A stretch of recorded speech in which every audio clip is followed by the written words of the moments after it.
because I want to say that when, in 1979, when the Islamic Revolution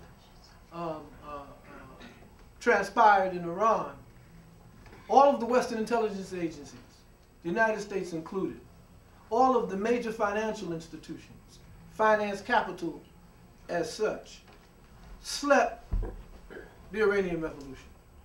None of them anticipated the overthrow of the Shah as rapidly and as quickly as it happened.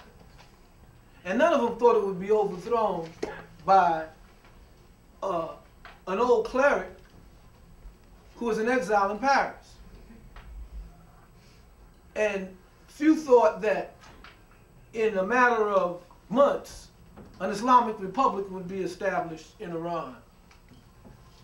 An Islamic Republic that viewed Western hegemony and Western power as an enemy. Never before, since the end of the First Imperial War, World War I, in the 20th century, had a modern state been overthrown by a theocratic ideology. It hadn't happened. And the CIA and all of those guys, they were like clueless. And, you know, they're clueless today, but they were really clueless then. And so, you know how clueless people are. They always try to play catch-up. They always try to play, you know, let's do this in order to stop that. They become very simplistic. They become very narrow-minded. And so one of the things that the United States thought they would do, of course, was to back Saddam Hussein. And you know, the European powers thought that they would back him. And they gave him all of the chemical weapons that they claimed that he had and he was developing. They gave him all of these things in order to defeat the Iranian Republic and overthrow the Iranian Revolution. And we know what happened. It was a massive bloodletting. A war that lasted over 6 years. Killed over 1 million people. It was a devastating war, but at the end, it was a stalemate, and Iran was still standing. And so the West had a dilemma. And one of the things that the Western institutions began to do was to stir up the animosities within Muslims, or the divisions in Muslims that had existed for several centuries. And one of those differences, of course, is in terms of practices, Shiaism and Sunnism. Of course, Iran is a predominantly Sunni, non-Arab country. Shia non-Arab country. And so their revolution had to be isolated.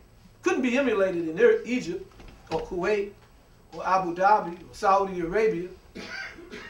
All of these places, by the way, especially the Arab Emirates, Saudi Arabia, and Kuwait, are all nation states that were created by the West.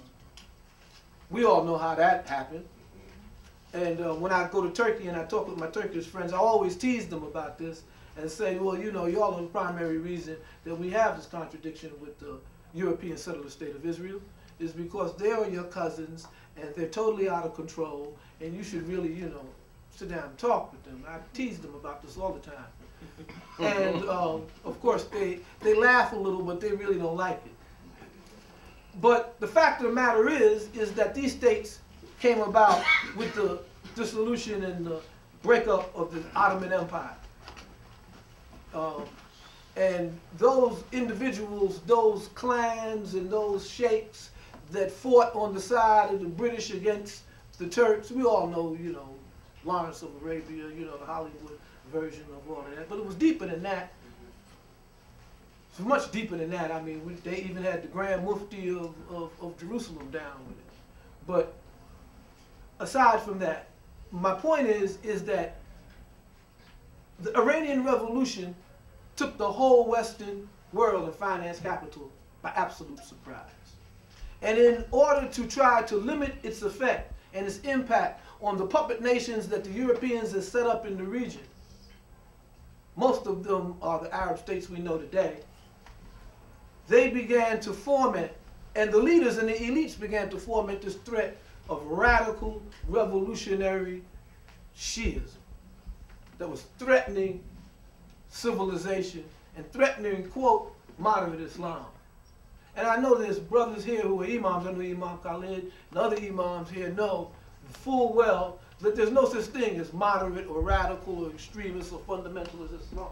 There's only Islam.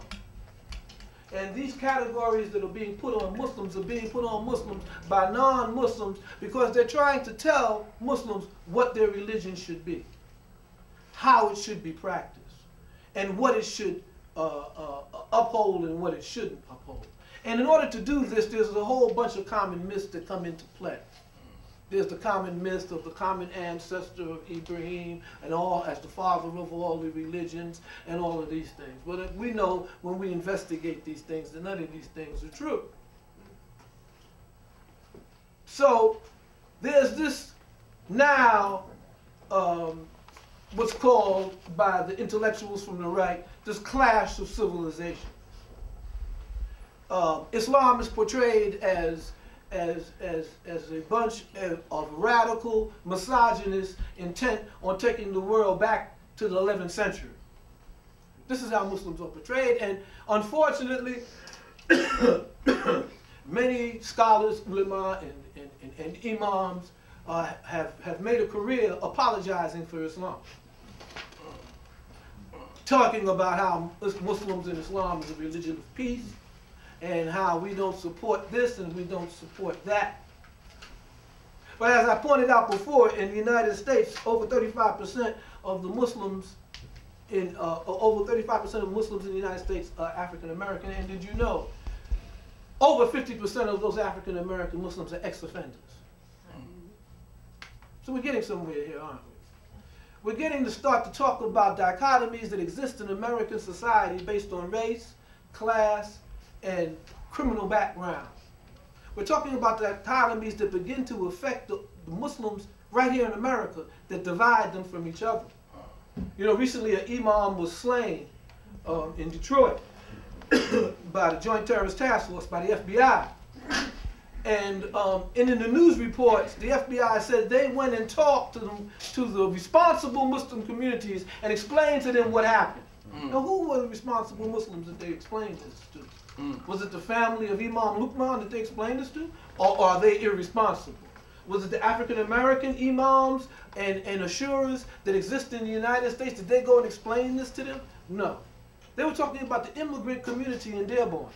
They were talking about the immigrant community in Michigan. This is who they explained this to. And I'm bringing this up so that you will understand that there is divisions within the United States that are based on race, class, caste, and ethnicity. Okay?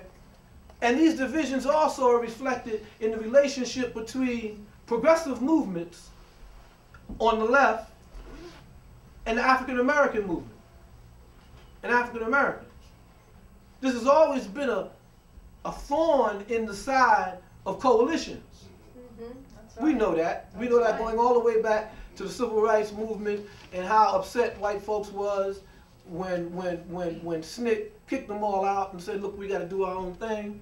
You know, we know how the left evolved in the United States after the Vietnam War and the peace movement was shattered.